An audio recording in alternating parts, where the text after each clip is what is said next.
Good morning. I'm standing right in front of this beautiful doll, Christmas doll.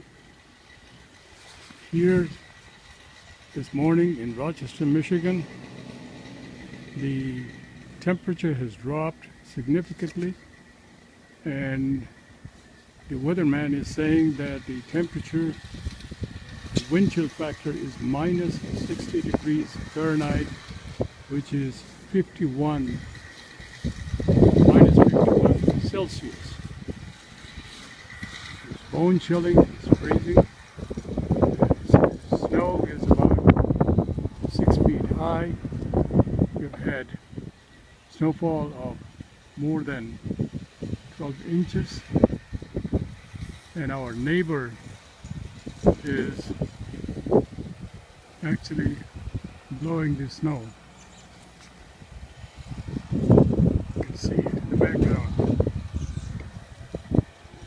Beautiful view. In Michigan we don't get this kind of snow, so it's all very new. This is our neighbor's home.